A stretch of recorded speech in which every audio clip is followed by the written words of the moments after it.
সাভার সরকারি কলেজের দ্বাদশ শ্রেণীর বিজ্ঞান বিভাগের ছাত্রছাত্রীরা, রসায়নের অনলাইন ক্লাসে তোমাদেরকে স্বাগতম। আজকের রসায়ন ক্লাসে আমি তোমাদেরকে সৃজনশীল প্রশ্ন সমাধান করে দেব। এখানে দেখো, প্রথমে একটা যৌগ দেয়া আছে। এই যৌগের কথা বলা হয়েছে যে এই যৌগটা হচ্ছে 2 কার্বন বিশিষ্ট অসম্পৃক্ত যৌগ। আচ্ছা, এই যৌগকে এখন হচ্ছে যে আয়রনের উপস্থিতিতে 400 ডিগ্রি সেলসিয়াস তাপমাত্রায় আরেকটা যৌগ তৈরি হবে। তো সেই যৌগকে পরবর্তীতে আবার হচ্ছে যে ফিডেল ক্রাফট অ্যালকাইলেশন করলে, অর্থাৎ অ্যালকাইল হ্যালাইডের সাথে বিক্রিয়া করালে কি হবে, আরেকটা যৌগ তৈরি হবে।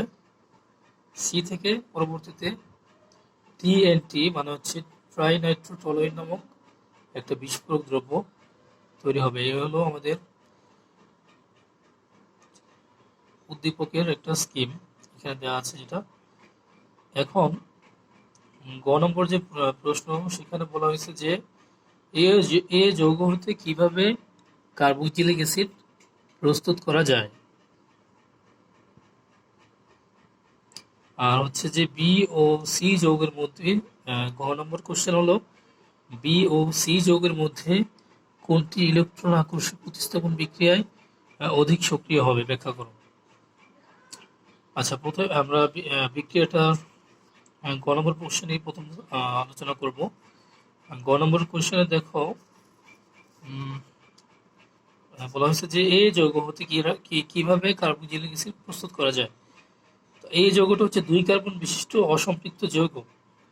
তো 2 কার্বন বিশিষ্ট অসম্পৃক্ত যৌগ কিন্তু দুইটা, একটা হচ্ছে ইথিন আর একটা হচ্ছে ইথাইন। দুইটাই কিন্তু 2 কার্বন বিশিষ্ট অসম্পৃক্ত যৌগ। কিন্তু এখানে কোনটা হবে তাহলে, ইথিন হবে নাকি ইথাইন হবে 2 কার্বন বিশিষ্ট অসম্পৃক্ত যৌগ? সেটা কিভাবে বুঝবো আমরা? সেটা বোঝার জন্য আমাদের একটু ডানের দিকে তাকাতে হবে। দেখো, রিয়েকশনের এখানে বলা হয়েছে এই যৌগকে যদি আমরা জানি ইথাইনকে লৌহ নলের ভিতরে 400 ডিগ্রি সেলসিয়াস তাপমাত্রায় ইথাইন গ্যাসকে পাস করালে বা প্রবেশ করালে সেক্ষেত্রে 3 অণু ইথাইন মিলে হচ্ছে বেনজিন তৈরি হয়। এটা অনেকবারই তোমাদেরকে পড়িয়েছি। তাহলে এখানে 2 কার্বন বিশিষ্ট অসম্পৃক্ত যৌগ বলতে বোঝানো হয়েছে তাহলে ইথাইনকে, অ্যালকিনকে না বা ইথিনকে না, ঠিক আছে? মানে ইথিনকে এভাবে লৌহ নলের ভিতরে 400 ডিগ্রি সেলসিয়াস তাপমাত্রায় প্রবেশ করলে কখনোই বেনজিন তৈরি হয় না। তাহলে এটা হবে অবশ্যই ইথাইন, ঠিক আছে? আচ্ছা, তাহলে এই হলো আমাদের ইথাইনকে 400 ডিগ্রি সেলসিয়াস তাপমাত্রায় লৌহ নলের ভিতর দিয়ে প্রবেশ করানো হলে বেনজিন তৈরি হবে। এই বেনজিনকে পরবর্তীতে এটা হচ্ছে বি যৌগ। হ্যাঁ, এই বেনজিনটা হলো বি যৌগ। এই বি যৌগকে যদি আমরা অনার্দ্র অ্যালুমিনিয়াম ক্লোরাইড ও অ্যালকাইল ক্লোরাইড বা মিথাইল ক্লোরাইডের উপস্থিতিতে বিক্রিয়া করাই বা ফিডেল ক্রাফট অ্যালকাইলেশন করাই, তো সেক্ষেত্রে হচ্ছে আমাদের এখানে দেখো, যদি ফিডেল ক্রাফট অ্যালকাইলেশন করাই তাহলে এই যে অ্যালকাইল গ্রুপটা আছে, মিথাইল গ্রুপটা, এই মিথাইল গ্রুপটা হচ্ছে আমাদের যুক্ত হয়ে যাবে বেনজিনের সাথে, এটা তো আমরা জানি। এরপরে পরবর্তী TNT কিভাবে তৈরি করা যায়, ট্রাইনাইট্রোটলুইন তৈরি করা যায়। আমাদের তো টলুইন হয়ে গেছে এখানে, এটা যেটা তৈরি হয়েছে যে যৌগটা, এটা হচ্ছে টলুইন। এই টলুইনকে যদি কিভাবে এটাকে আমরা কি করতে পারি, TNT-তে রূপান্তর করতে পারি। কিভাবে, যদি হচ্ছে যে আমরা নাইট্রেশন করি, কয়েকবার নাইট্রেশন করালে, প্রতিবার একবার নাইট্রেশন করালে একটা করে নাইট্রো গ্রুপ যুক্ত হবে। এভাবে 3 বার নাইট্রেশন করালে ভিন্ন ভিন্ন তাপমাত্রায় কিন্তু লাগবে। ভিন্ন ভিন্ন তাপমাত্রায় 3 বার নাইট্রেশন করালে গাঢ় সালফিউরিক অ্যাসিড এবং গাঢ় নাইট্রিক অ্যাসিডের উপস্থিতিতে আমাদের পরবর্তীতে কি হবে, TNT নামক এরকম একটা যৌগ তৈরি হওয়ার কথা এবং হবে। আচ্ছা, এখন এই হলো আমাদের মোটামুটি উদ্দীপকের যে স্কিমটা ছিল সেটা। এখন এ যৌগ হতে, অর্থাৎ ইথাইন হতে আমরা কিভাবে কার্বক্সিলিক অ্যাসিড প্রস্তুতি করব, সেক্ষেত্রে আমাদেরকে দেখো এই হলো ইথাইন, ইথাইনের সাথে যদি আমরা 20% সালফিউরিক অ্যাসিড ও 2% মার্কিউরিক সালফেট এর সাথে মার্কিউরিক সালফেটের জলীয় দ্রবণের সাথে বিক্রিয়া করাই এবং তাপ দিই 60°C তাপমাত্রায়, সেই ক্ষেত্রে ইথাইন হতে ইথানেল তৈরি হবে। অর্থাৎ 2 কার্বনের অ্যালকাইন, ইথাইনটা হচ্ছে 2 কার্বনের অ্যালকাইন, এই 2 কার্বনের অ্যালকাইন হতে আমাদের 2 কার্বনের অ্যালডিহাইড তৈরি হবে। এই হলো ব্যাপার।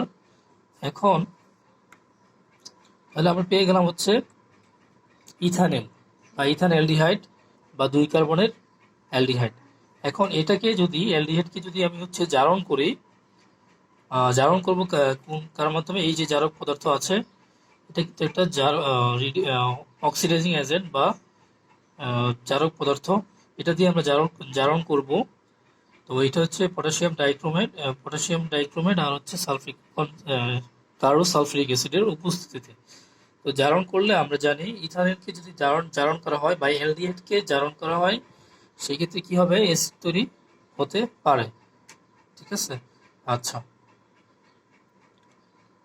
তাহলে আমরা যেটা পেয়ে গেলাম সেটা হলো আমাদের ইথানোয়িক অ্যাসিড। ইথানল থেকে পেয়ে গেলাম ইথানোয়িক অ্যাসিড। এটা একটা কার্বক্সিলিক অ্যাসিড, যেহেতু এখানে কি আছে? কার্বক্সিলেট গ্রুপটা আছে, এটা একটা কার্বক্সিলিক অ্যাসিড। আচ্ছা, তাহলে আমাদের গ নম্বর প্রশ্ন হয়ে গেল।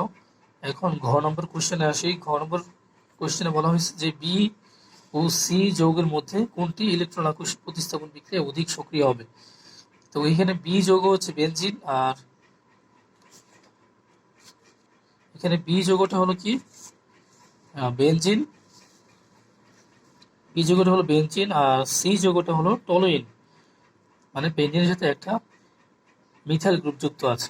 এখন এই মিথাইল গ্রুপটি বেনজিন, আমরা জানি যে মিথাইল গ্রুপটা হচ্ছে বেনজিন বলয় সক্রিয়কারী গ্রুপ, অর্থাৎ মিথাইল গ্রুপটা বেনজিন বলয়ের ইলেকট্রন ঘনত্ব বাড়িয়ে দিয়ে সেটাকে ইলেকট্রন আকর্ষী প্রতিস্থাপন বিক্রিয়ার জন্য অধিকতর উপযোগী করতে পারবে, সেই সক্ষমতা মিথাইল গ্রুপের আছে। আচ্ছা, তাহলে এখন এই মিথাইল গ্রুপের থাকার কারণে কেন আসলে সে কিভাবে আসলে বেনজিন বলয় ইলেকট্রন ঘনত্ব বাড়িয়ে দেয়, সেটাও আমরা একটা পদ্ধতির মাধ্যমে জানবো। সেটা হচ্ছে যে রেজোনেন্স স্ট্রাকচার বা অনুরণন স্ট্রাকচার বা অনুরণন চিত্র। এখানে দেখো, প্রথমেই দেখো এখানে বেনজিনের উপর যে মিথাইল গ্রুপটা আছে, এই মিথাইল গ্রুপে কয়টা হাইড্রোজেন আছে? 3টা হাইড্রোজেন আছে একক সমযোজী বন্ধনের মাধ্যমে, ঠিক আছে, বা কোভ্যালেন্ট বন্ডের মাধ্যমে। এখানে দেখো এই মিথাইল গ্রুপ হতে কি হতে পারে?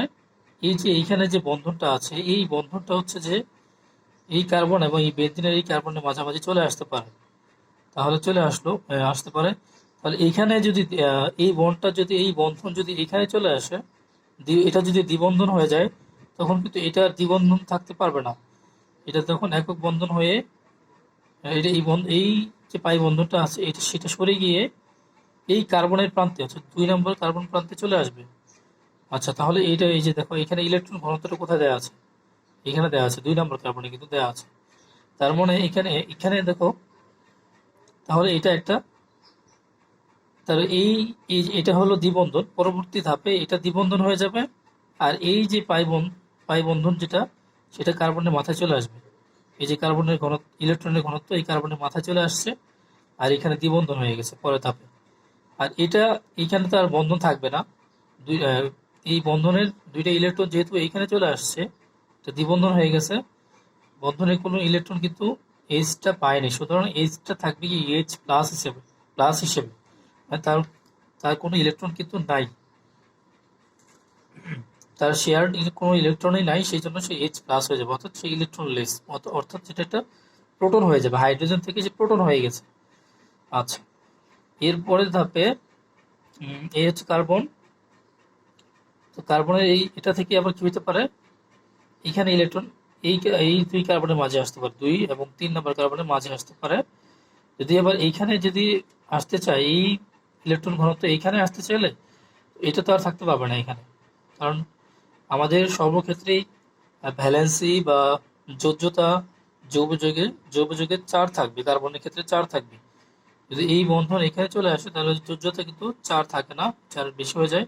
তখন এই বন্ধনটা যেটা, এই পাই বন্ধনটা চলে যাবে এই কার্বনের মাথায়। এটা হচ্ছে 4 নম্বর কার্বন, হ্যাঁ 4 নম্বর কার্বনের মাথায় চলে আসবে। এই দেখো এটা তাই হয়েছে, ইলেকট্রন ঘনত্ব এখন 4 নম্বর কার্বনের মাথায় আছে। আর এখানে কি হয়ে গেছে, এই যে এই ইলেকট্রন ঘনত্বটা এখানে চলে আসছে 2 এবং 3 নম্বর কার্বনের মাঝামাঝি। এই যে 2 আর 3 নম্বর কার্বনের মাঝামাঝি চলে আসছে। এরপরে এখানে এই যে এইটা আবার কি হবে, অনুরূপভাবে আগের মতোই এটা চলে যাবে এই 2 কার্বনের মাঝে, কার্বন ফ্রেমের মাঝে। ঠিক আছে, এই ইলেকট্রন ঘনত্ব চলে গেছে এই 2 কার্বন ফ্রেমের মাঝে, অর্থাৎ 4 এবং 5 নম্বর কার্বনের মাঝে। এরপরে তাহলে এটা যদি এখানে চলে যায় তাহলে এই দ্বিবন্ধন এখানে থাকতে পারবে না, সেটা চলে যাবে 6 নম্বর কার্বন প্রান্তে। দেখো এখানে 6 নম্বর কার্বন প্রান্তে ইলেকট্রন ঘনত্বটা চলে গেছে, আর এখানে বন্ড হয়ে যাবে। এই যে এখানে বন্ড হয়ে গেছে একটা। তাহলে এই হলো ব্যাপার। এখন এই ধাপে কি হবে, 6 নম্বর কার্বনের ইলেকট্রন ঘনত্ব যেটা আছে, এখন দেখো এইটা যদি এইখানে আসতে চায় 1 নম্বর এবং 6 নম্বর কার্বনের মাঝামাঝি, তো সেক্ষেত্রে এই দ্বিবন্ধনটা আর থাকবে না। এই দ্বিবন্ধনটা কোথায় চলে যাবে, এটা চলে যাবে কিন্তু আবার সেই সিএইচ বন্ধন যে ছিল প্রথমে সেই অবস্থায় চলে যাবে, সেখানে চলে যাবে। তখন কি হয়ে যাবে, এটা আবার আগের অবস্থায় ফিরে আসলো। এই হলো আমাদের মোটামুটি রেজোনেন্স স্ট্রাকচার, 5টা ধাপে হয় এখানে।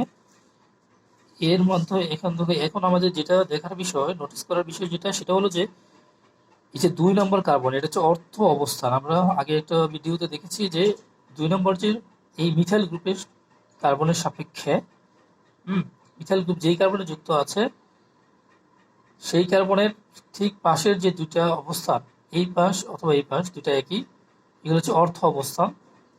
একেবারে সরাসরি বিপরীতে যেগুলো সেগুলো হচ্ছে প্যারা অবস্থান। তো 4 নম্বর তো হচ্ছে প্যারা অবস্থান।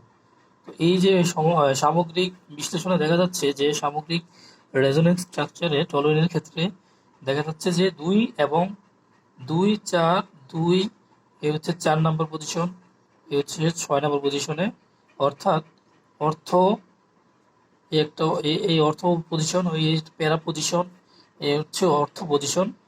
এই পজিশনগুলোতে ইলেকট্রন ঘনত্ব তুলনামূলকভাবে বেশি আছে।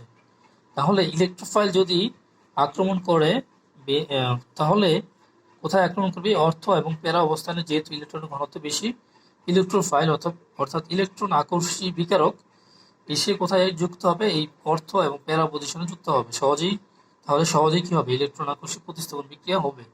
কিন্তু বেনজিনের ক্ষেত্রে কিন্তু এরকম রেজোনেন্স স্ট্রাকচার নাই যে অর্থ এবং প্যারা পজিশনে, বা বেনজিনের সাথে কোনো কিছু যুক্ত নাই যে সে কি করবে, অর্থ প্যারা অবস্থানে ইলেকট্রন ঘনত্ব বাড়িয়ে দিয়ে ইলেকট্রন আকর্ষী প্রতিস্থাপন বিক্রিয়ার জন্য উপযোগী পরিবেশ বা হচ্ছে ভায়াবল সিচুয়েশন ক্রিয়েট করবে। তো তাহলে দুটার মাঝে সহজেই বোঝা যাচ্ছে বেনজিন অর্থাৎ বি যৌগ আর টলুইন সি যৌগ, এই দুটার মধ্যে ইলেকট্রন আকর্ষী প্রতিস্থাপন বিক্রিয়ায় সক্রিয় হবে অবশ্যই টলুইন। প্রিয় শিক্ষার্থীরা, তোমাদের উদ্দেশ্যে একটা কথা বলা, সেটা হলো যে তোমরা হচ্ছে বাসায় এই যে স্ট্রাকচারগুলো আছে সেগুলো বসে বসে কিন্তু প্র্যাকটিস করবে। বিক্রিয়ার যে মেকানিজম আছে, এই যে রেজোনেন্স স্ট্রাকচার আছে, এগুলো কিন্তু বাসায় খাতায় লিখে লিখে প্র্যাকটিস করবে। আর হচ্ছে যে বিক্রিয়াগুলো দেখালাম, এই বিক্রিয়াগুলো খাতায় বেশি বেশি করে অবশ্যই প্র্যাকটিস করবে। ঠিক আছে, অর্গানিক কেমিস্ট্রির ক্ষেত্রে একটা কথা হলো সেটা হলো অর্গানিক কেমিস্ট্রি বোঝা যতটা সহজ তার চেয়ে কিন্তু অনেক বেশি কঠিন হলো খাতায় রিপ্রেজেন্ট করা। খাতায় যদি রিপ্রেজেন্ট না করতে পারো সেক্ষেত্রে বুঝেও কোনো লাভ হবে না, কারণ পরীক্ষক যিনি খাতা দেখবেন তিনি কিন্তু তোমার লেখাটাই দেখবেন, তুমি কতটুকু বুঝতে পারছো সেটা কিন্তু প্রমাণ হবে তোমার খাতায়। তুমি যদি শুধু ক্লাসটা বুঝে বসে থাকো তাহলে কিন্তু হবে না, খাতায়ও কিন্তু এগুলো লিখতে হবে, খাতায় প্র্যাকটিস করতে হবে। ঠিক আছে, ভালো থাকবে সবাই, সুস্থ থাকবে সবাই, আল্লাহ হাফিজ।